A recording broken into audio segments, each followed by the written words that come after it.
shared. دكتور رانيا، دكتور أمنية، دكتور أمنية. ايوه انا معاكي، انت سامعاني؟ أيوة أنا كده سامعة. تمام. هنبدأ إن شاء الله the best management of antifungal resistance in patients with hematological malignancy, prepared and presented by Dr. Heba Izzat Hashim, clinical pathology lecturer in Shams University. The point that will be covered in my presentation today is case presentation, diagnostic approach of invasive fungal infections, antifungal susceptibility testing, management of invasive fungal infection, and finally summarizing points. Patients with hematological malignancies are a high-risk group of patients. They are associated with many risk factors that make them more vulnerable and prone to different types of infection, including invasive fungal infection.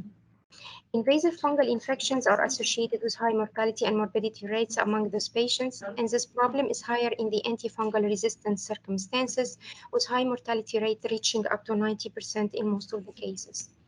Let us begin my presentation by case presentation.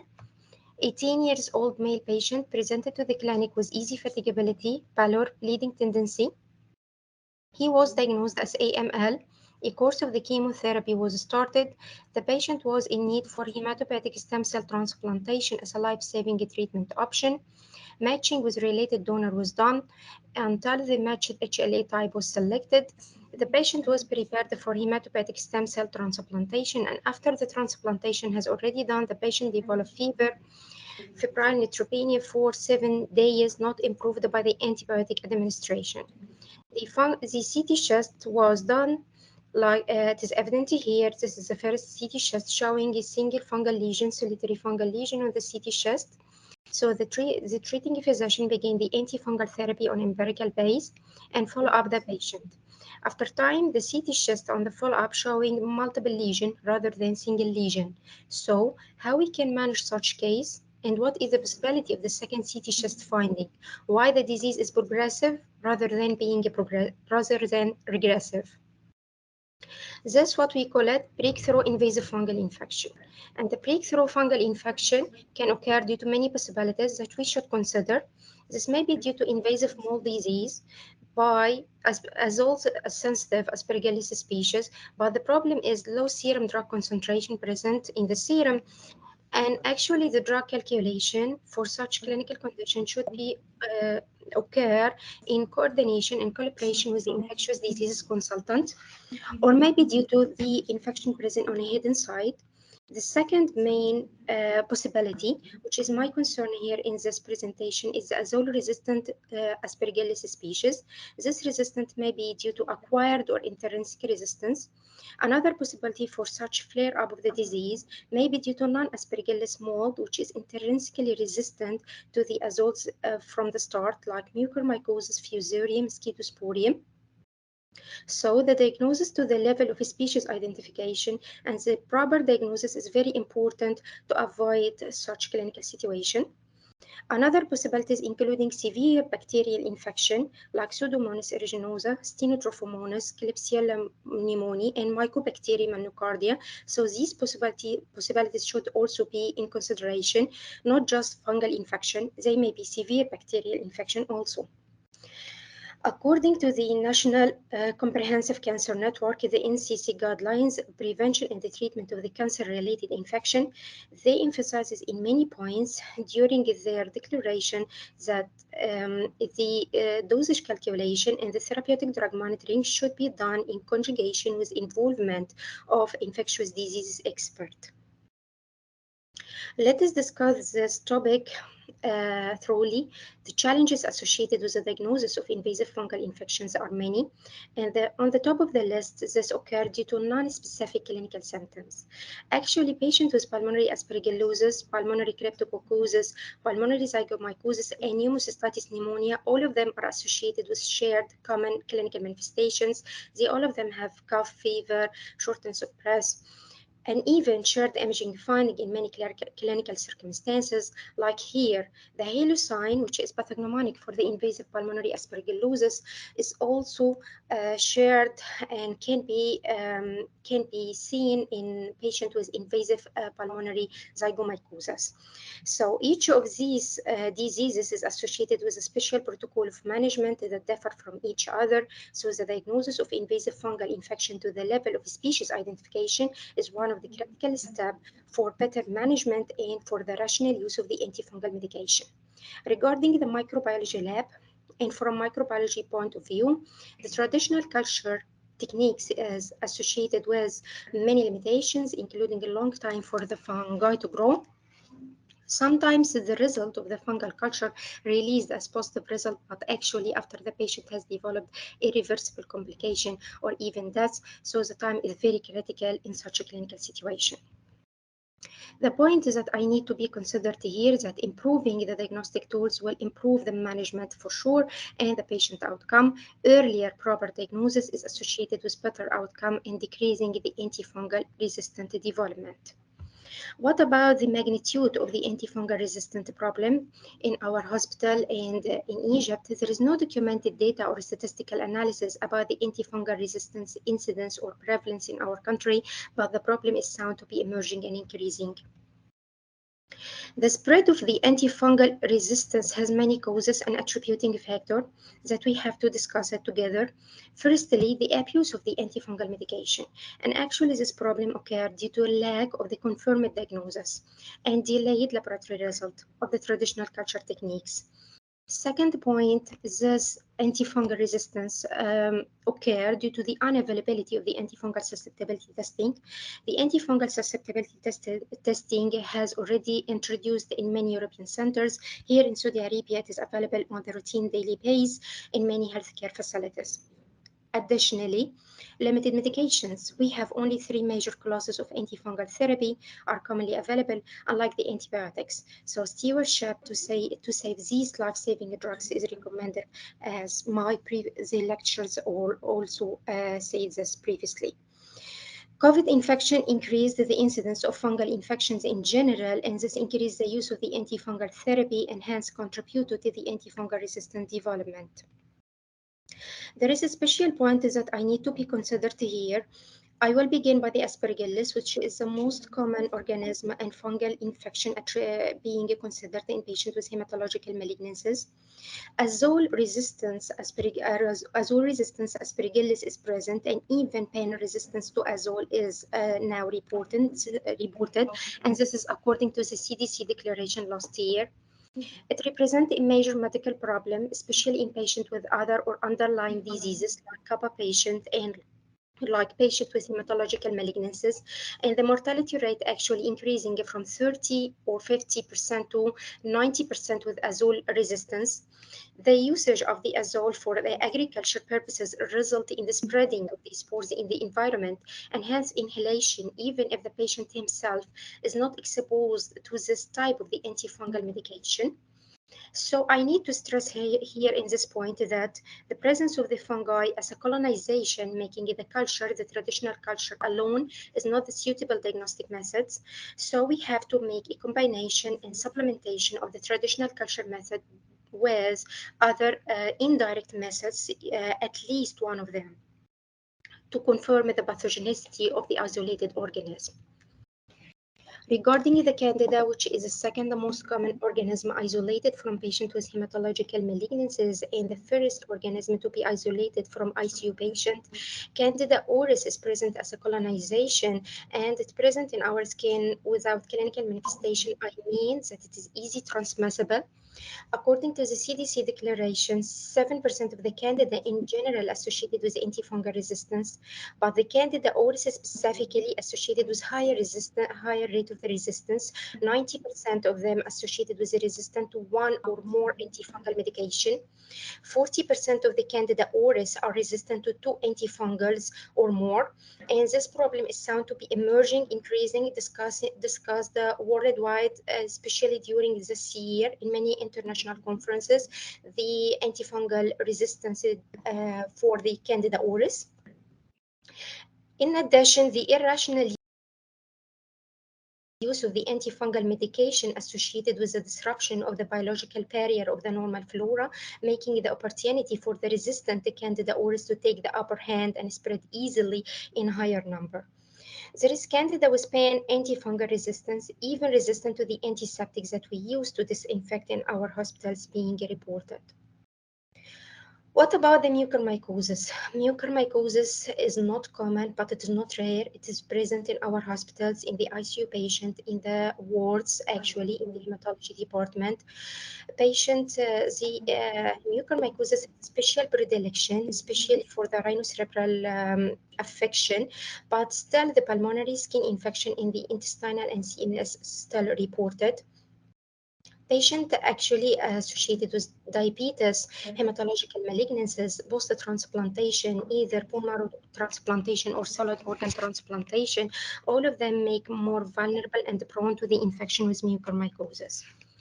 This overview and outcome of mucormycosis among children with cancer is this report actually from the Children's Cancer Hospital of Egypt. It is released in 2019 by Madani and his colleagues.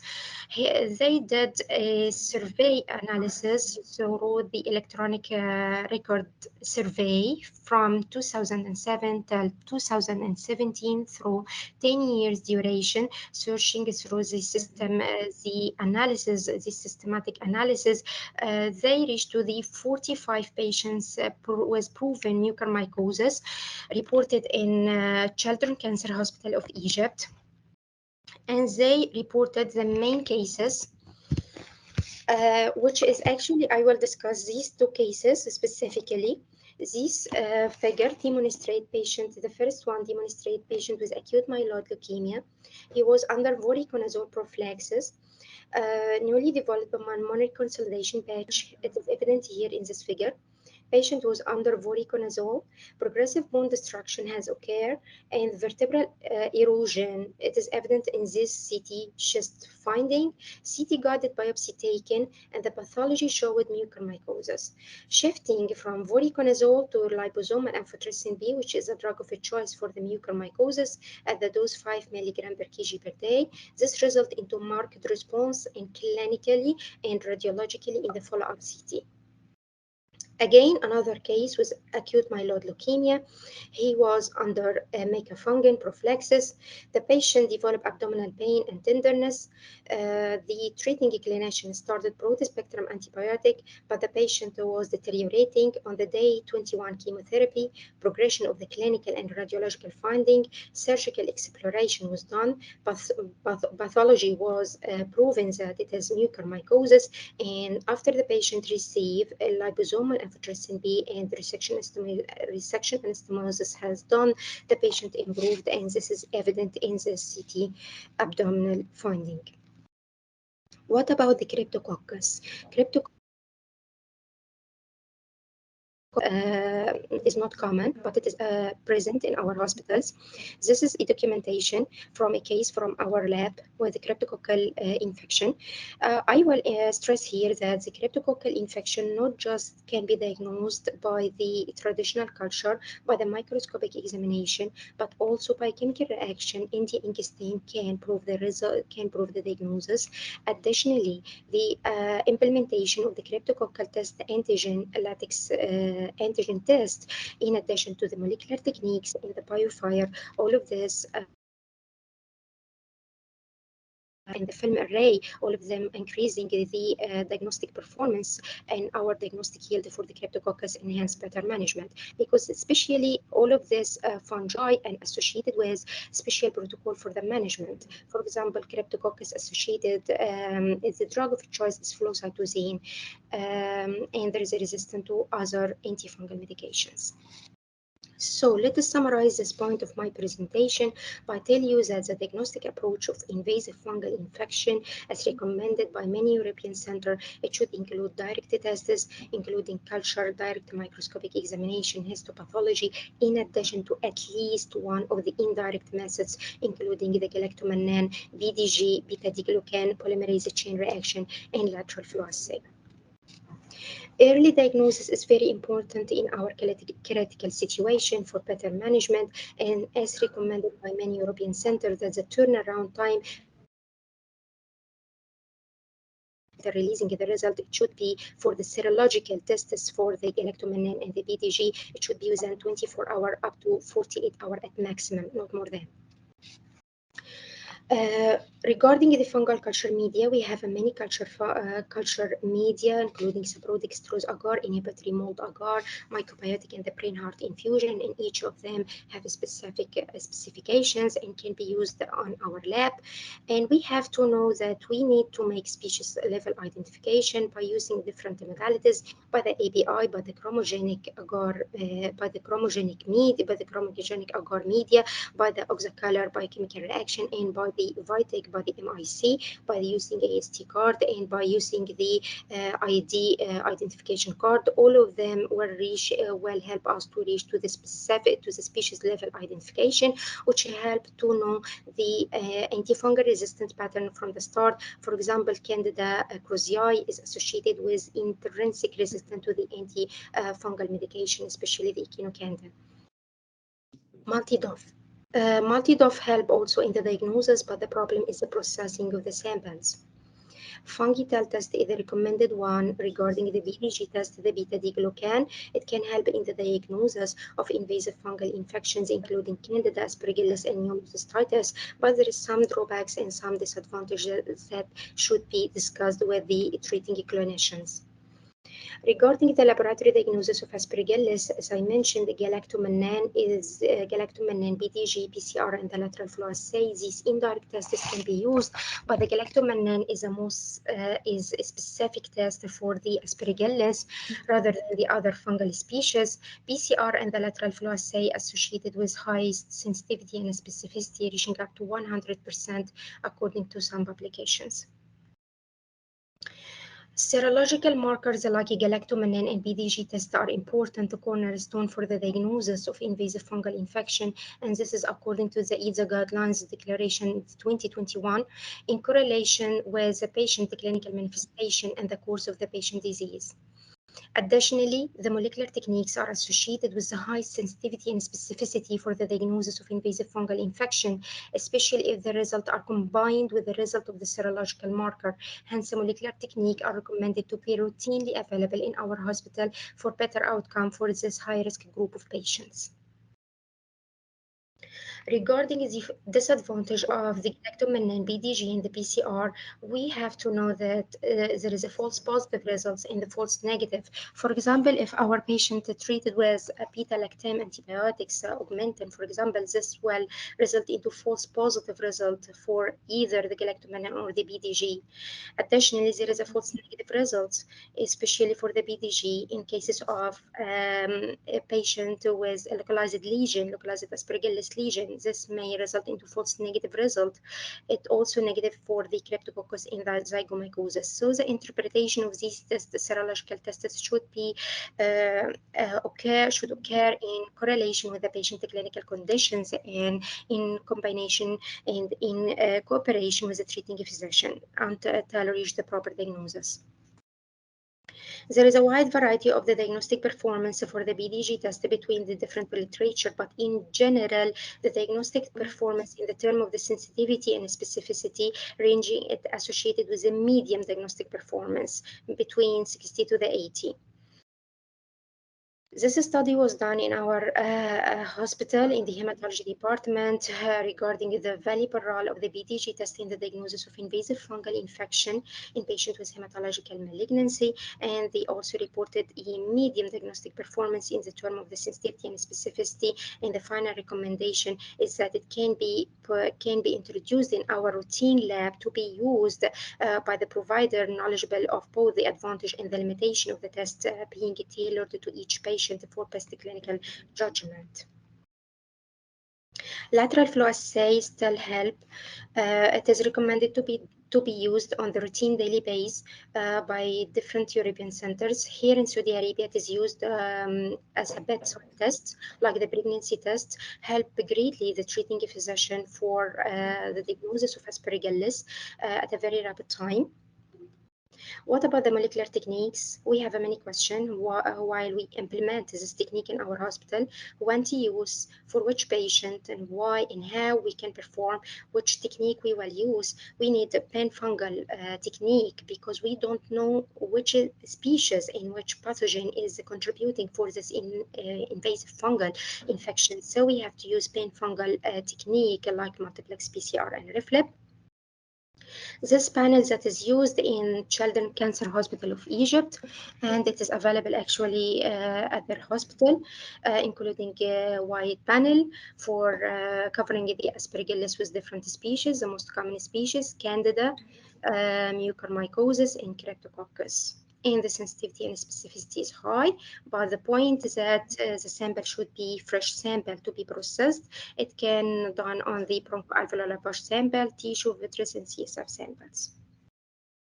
The EATSA guidelines recommend that for the aspergillus of the aspergillus diagnosis that until the molecular techniques are more widely available in the clinical labs, we recommend that tissue and fluid specimen to submitted in adequate quantity for simultaneous histopathological, cytological, and cultural examination.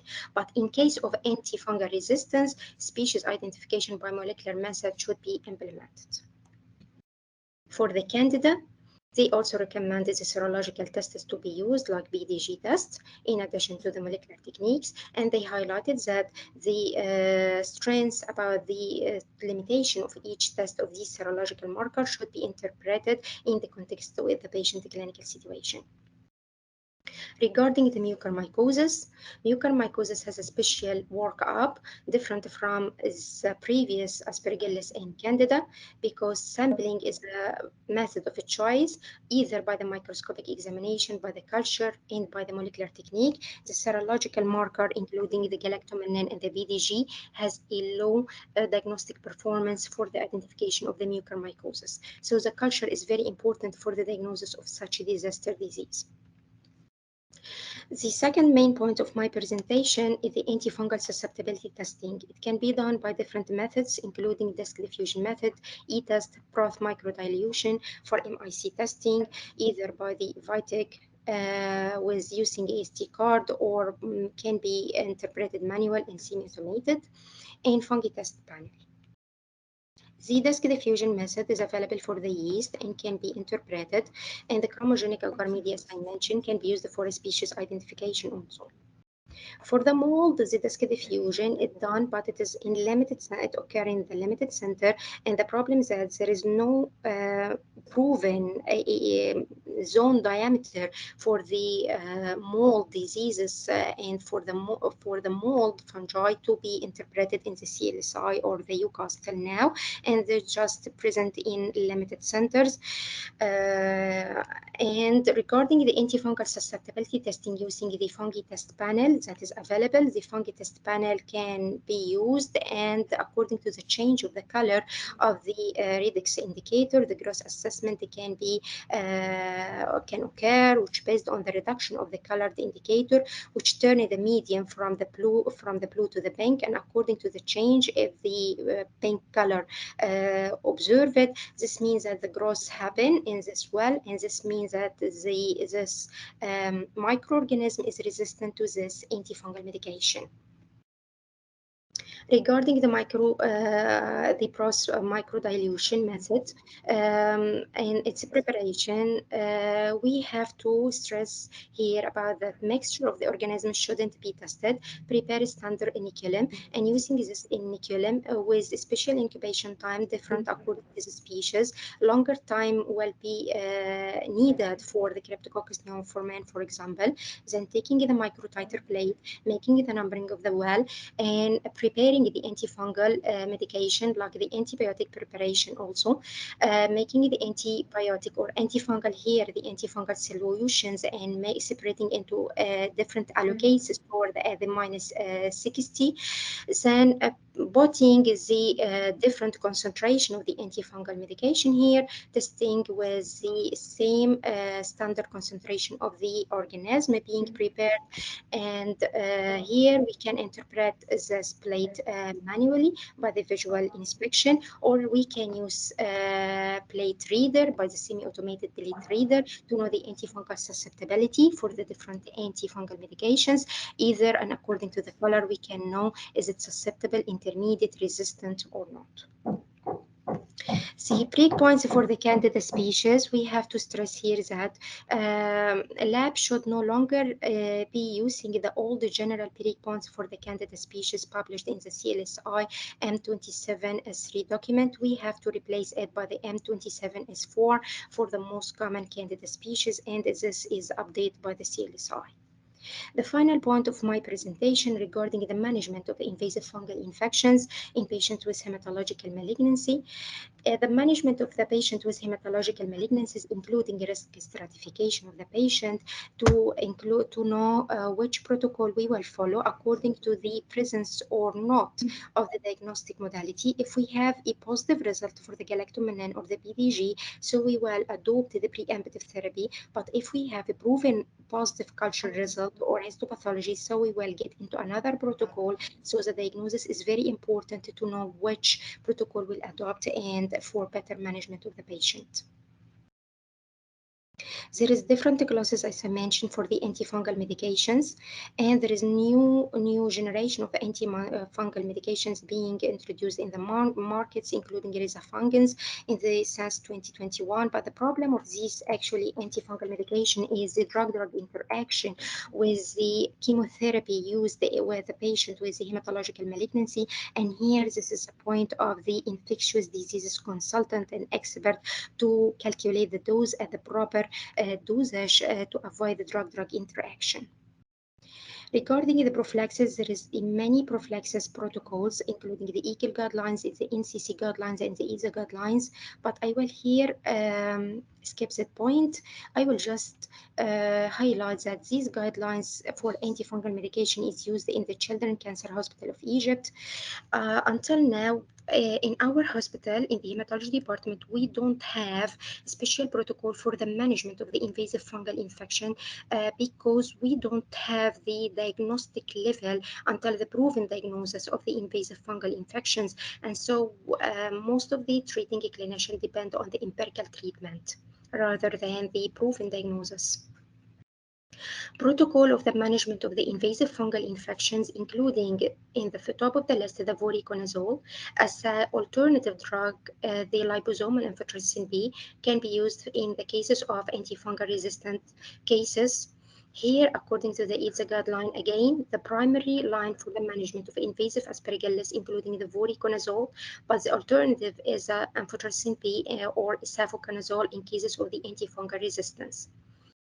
For the candida, the drug of choice is the echinocandins. But if there is resistance to the echinocandins, we can consider the fluconazole. And if the fluconazole there is a resistance, so the another choice will be the lipid formulation, the amphotericin B, and this is according to the ESA guidelines. Regarding the mucormycosis, the drug of choice is the liposomal amphotericin B. It is intrinsically resistant to the azoles, and the drug of choice is the ampizome at the dose 5 to 10 milligram per kg per day. Surgical debridement is very important, plus immediate treatment initiation. In cases of resistance to ampizome, the shifting to the isavuconazole or posaconazole will occur. This practical overview released by the Bearview Infectious Diseases, I will highlight here from this slide that each pathogen associated with different protocols that differ from each other. If we consider for patients with mucormycosis, if we consider the azole, it is intrinsically resistant to the azole, the drug of choice, the amphotericin. Unlike the aspergillus, the drug of choice is voriconazole. Unlike the candidates, the drug of choice is echinocandins. So each pathogen associated with a special protocol, and so the diagnosis of this pathogen up to the level of species identification is very important for the better management of our patients.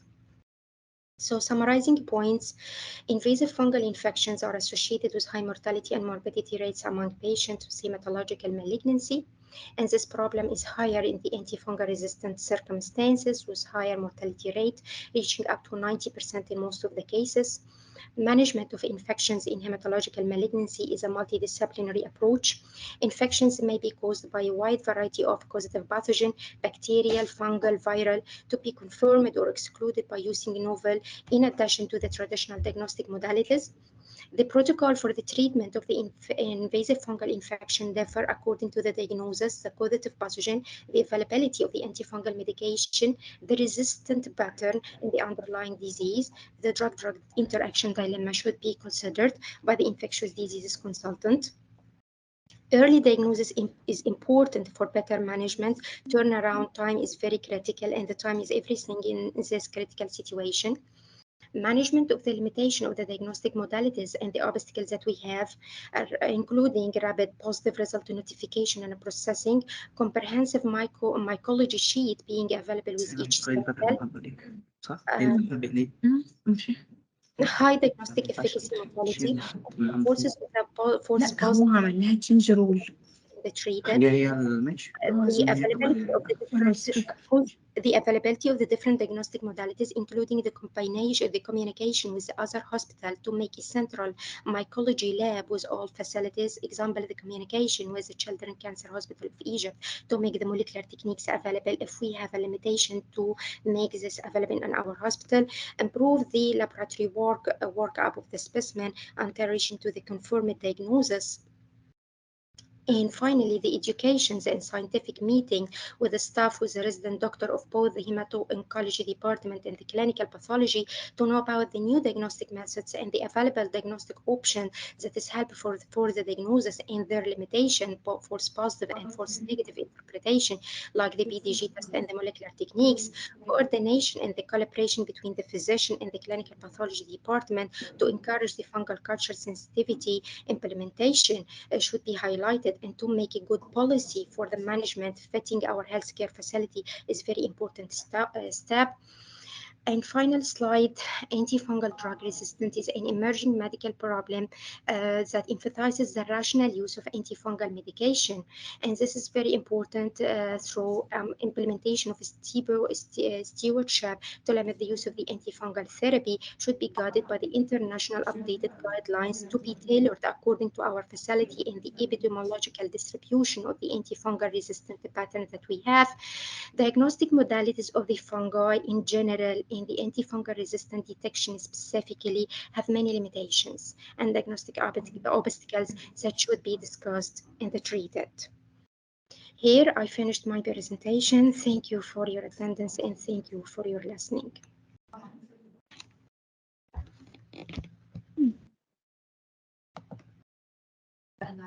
دكتور هلا انديري هي مستعدة بس هيفتحوا لها الشير. نشكر دكتورة هبة عايزة